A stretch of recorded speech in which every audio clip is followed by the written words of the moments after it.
President-elect Donald Trump's comments about one of Canada's most valued natural resources. We have millions of gallons of water pouring down from the north with the snow caps in Canada and all pouring down. And they have essentially a very large faucet. Donald Trump has made many provocative claims throughout his political life, but few have struck Canadians more deeply than his suggestion that the United States should one day access Canada's freshwater reserves. And for many in Canada, the moment felt familiar because Trump's fixation on Canada is not new. I love Canada. Frankly, Canada should be the 51st state. His earlier comments about turning Canada into America's 51st state reveal just how casually he imagines Canadian territory and resources as extensions of U.S. interests. It's not for sale, won't be for sale, ever. Prime Minister Mark Carney pushed back with one of the clearest statements of his leadership so far: Canada is not for sale. It was a declaration of sovereignty aimed directly at Trump, and it carried an unmistakable nuance, a quiet but firm reminder that Canada values the integrity of its territorial sovereignty, and that includes its water. These are not assets that can be casually claimed, politically pressured, or folded into someone else's agenda. This isn't a normal cross-border argument. It's a preview of a much larger struggle looming over North America. A struggle shaped by tariffs, trade leverage, climate instability, resource scarcity, and the hard limits of what even a superpower can demand from its closest ally. The controversy resurfaced when Trump's earlier remarks began circulating again, comments painting Canada as a country with millions of gallons of water pouring down like a giant faucet, and hinting that the United States should eventually secure long-term access to that supply. With the American West deep in another year of extreme drought, those words landed differently. States like Arizona, Nevada, and California are approaching the limits of their water systems after years of shrinking snowpack, collapsing reservoirs, and relentless heat. Lake Mead hovers near historic lows, the Colorado River is under unprecedented strain, and major cities from Phoenix to Las Vegas are spending billions on recycling and desalination just to keep pace. In that increasingly desperate environment, Trump's idea resonates with some Americans who see Canada as a land of endless lakes and untapped rivers. U.S. commentators and policy groups have begun reviving old visions of continental water pipelines and cross-border water-sharing agreements, framing Canada as a natural solution to America's drying future. But in Ottawa, the reaction followed a very different logic. The renewed talk of accessing Canadian water fit neatly into a broader pattern, the same pattern seen in Trump's 51st state rhetoric, where Canadian territory and resources were spoken of as if they could be absorbed into American plans. Carney avoided the theatrics this time, but his stance remained unmistakably consistent. Canada's sovereignty is not for negotiation, and that principle extends fully to its natural resources. Ottawa made clear that Canada alone decides how its land and its water are used, not Washington, and certainly not the political imagination of any U.S. administration. The desperation gripping the American Southwest is well documented. Reuters, AP, and NOAA all show a structural decline in water availability, shrinking reservoirs, shrinking farmland, and cities negotiating seasonal survival. In that setting, the idea of drawing water from Canada feels increasingly logical to many Americans who see Canadian lakes and rivers as an untapped surplus. Trump's language amplifies that belief by framing Canadian water as if it were simply flowing across a border waiting to be shared. Policy groups in Washington have even revived old proposals for continental pipelines, borrowing the mindset that built North America's oil and gas networks. If energy can move across borders, why not water? For Canada, that logic is not just flawed, it sets a dangerous precedent. Canadians have long rejected the myth that the country has limitless water. Scientific assessments from the University of British Columbia, Statistics Canada, and Environment Canada all point to the same conclusion. The majority of Canada's freshwater is not renewable, not easily accessible, and not available in the quantities outsiders imagine. Much of it sits in northern regions, far from population centers or locked inside glaciers that are themselves shrinking. Carney knows this scientific reality. He also knows the political one. Canada has spent decades defending its natural resources, lumber, dairy, minerals, and energy, against American trade challenges. The moment something becomes an export commodity, the rules change. Corporations gain leverage, international trade law becomes involved, and the United States, with its massive political and economic weight, gains new channels to push for access. That is why, even without the dramatic phrasing, Carney's position on water was unmistakably tough. When he pushed back against Trump in the 51st state moment, he wasn't just defending national pride. He was defending the principle that Canada, not Washington, decides what Canada is. Today's water issue is simply another attempt to draw Canada into an American frame, and Carney responded by reminding everyone that Canadian resources exist under Canadian governance. Even if Canada entertained the idea, the environmental toll would be severe. Freshwater systems are interconnected and fragile. Redirecting water from one basin to another risks destabilizing fish stocks, draining wetlands, and permanently altering river flow. Canada's major watersheds, from the Great Lakes to the Mackenzie, already face mounting pressure from rising temperatures and industrial expansion. Scientists warn that once large-scale exports begin, the political and economic momentum becomes nearly impossible to reverse. What starts as a temporary solution can harden into a permanent obligation, backed by infrastructure and cross-border expectations. Climate change is reshaping geopolitics, and water is emerging as the new pressure point. Trump's second-term agenda already strains Canada through tariffs on steel, aluminum, autos, lumber, and agricultural goods.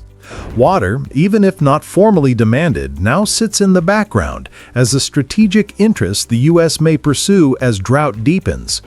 Carney's approach seeks to close that door before it becomes a negotiation.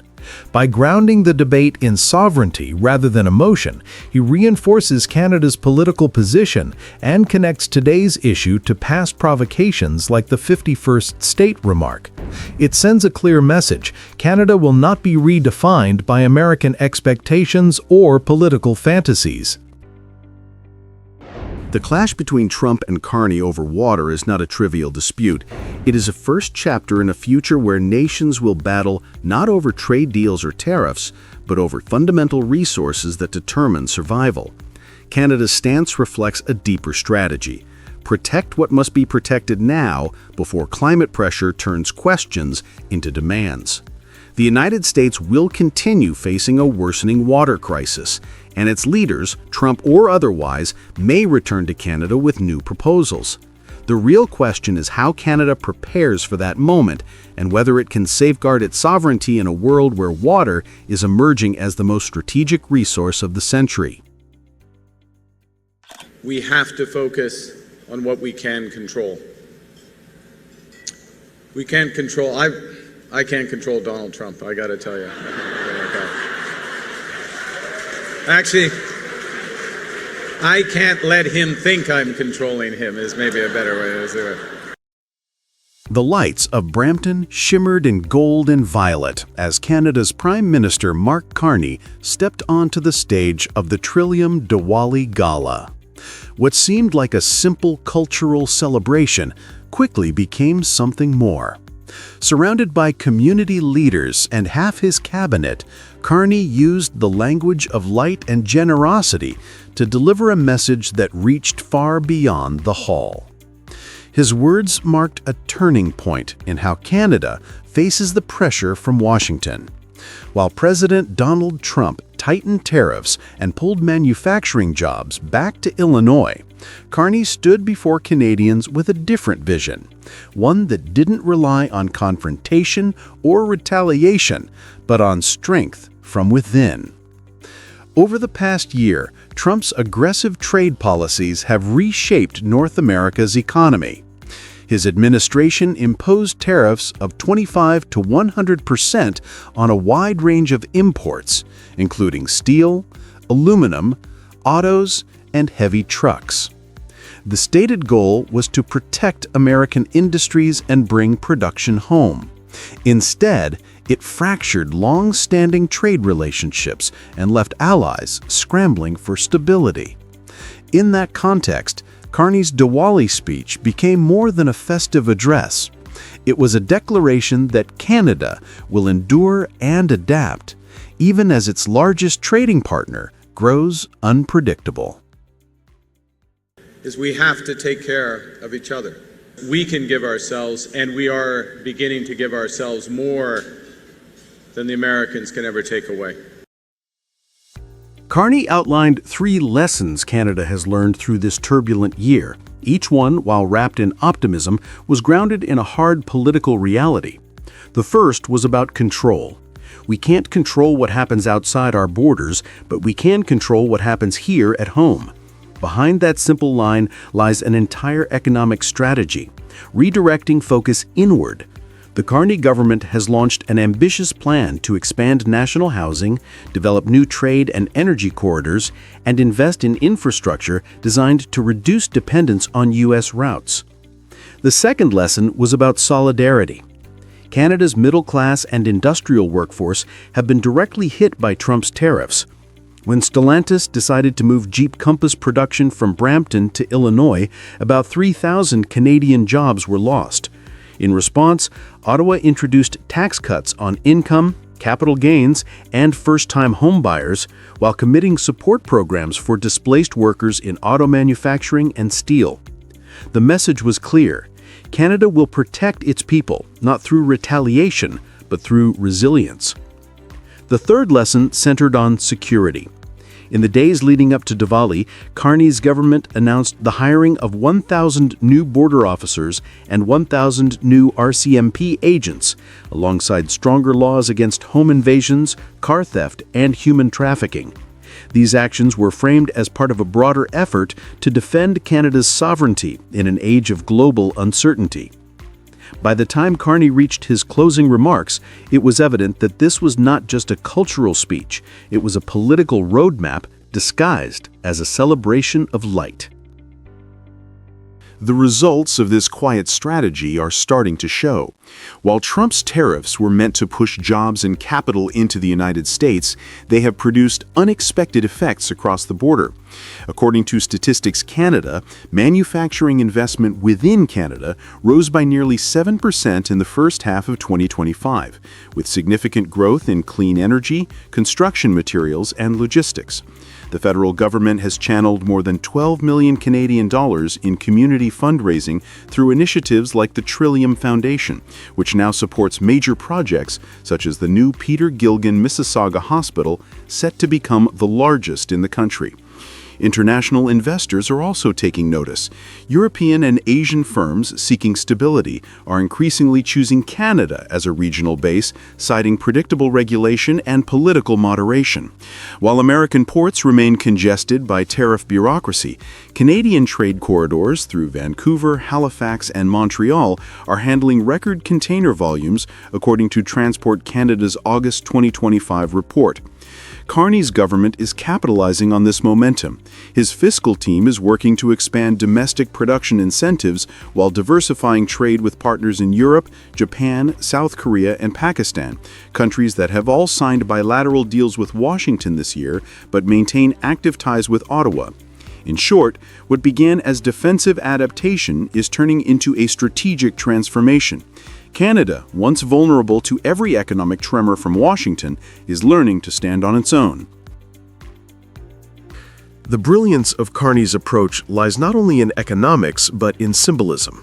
The Diwali festival celebrates the triumph of light over darkness, hope over despair. Carney used that symbolism to craft a narrative of national confidence, a Canada that unites faiths, cultures, and provinces under one purpose: to remain strong, true, and free. His remarks also carried a subtle rebuke of Trump's worldview. While Washington leans on confrontation and protectionism, Ottawa emphasizes inclusion and long-term vision. Where Trump's speeches often paint America as a victim of unfair trade, Carney's message is about self-determination. By invoking community service, generosity, and shared purpose, Carney projected an image of stability and maturity. In doing so, he positioned Canada not as America's junior partner, but as a model of democratic endurance in a time of global volatility.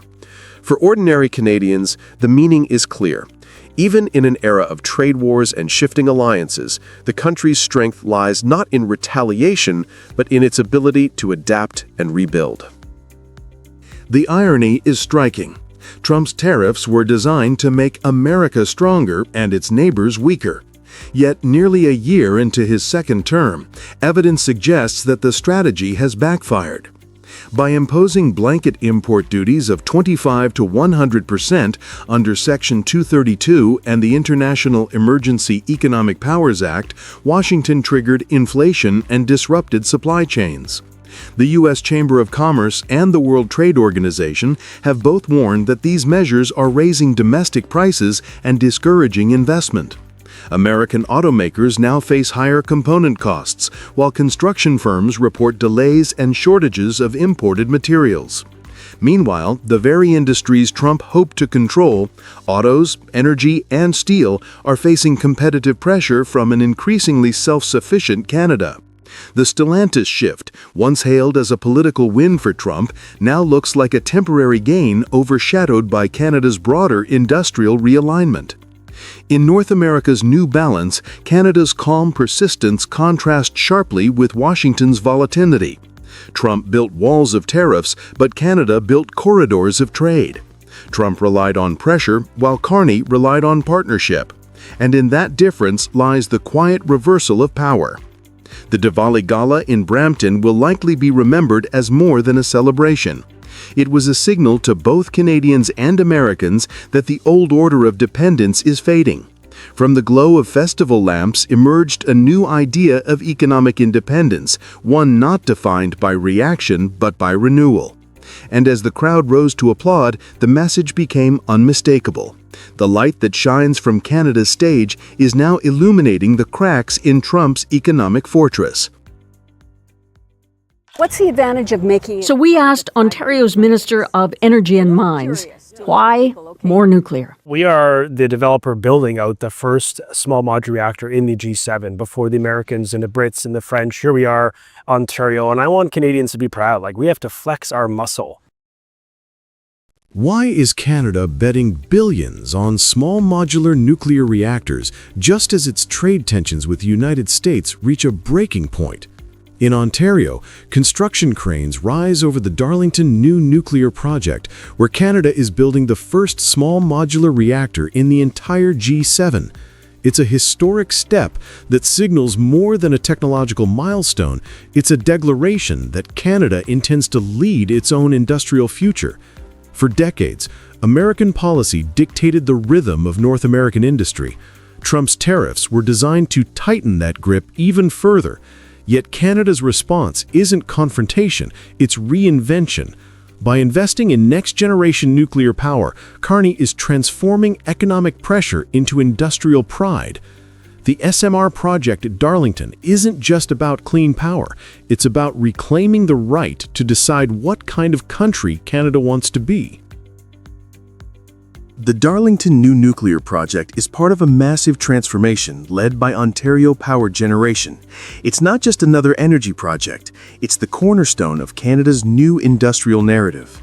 Phase 1 involves constructing the world's first operational small modular reactor, or SMR, at a total cost estimated at 21 billion Canadian dollars.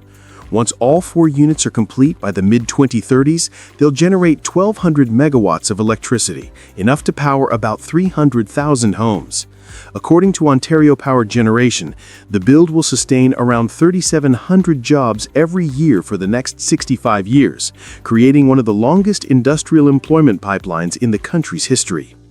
SMRs differ from traditional nuclear reactors in scale and flexibility. Instead of massive, single-site structures, these reactors are modular, smaller, faster to build, and designed to meet regional power demands.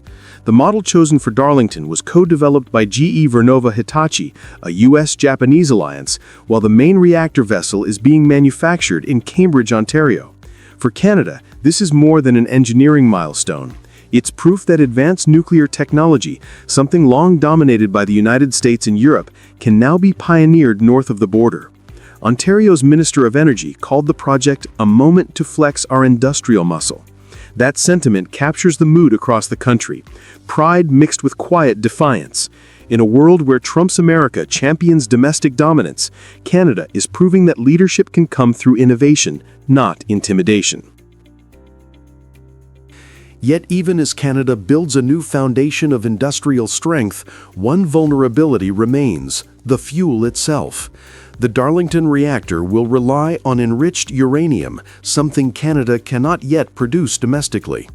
Under the current supply arrangement, uranium mined in Saskatchewan must be shipped to the United States for enrichment before being returned for use in the reactor. This dependency exposes a strategic fault line.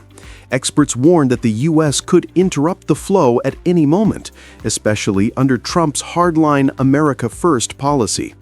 This is not an imagined risk.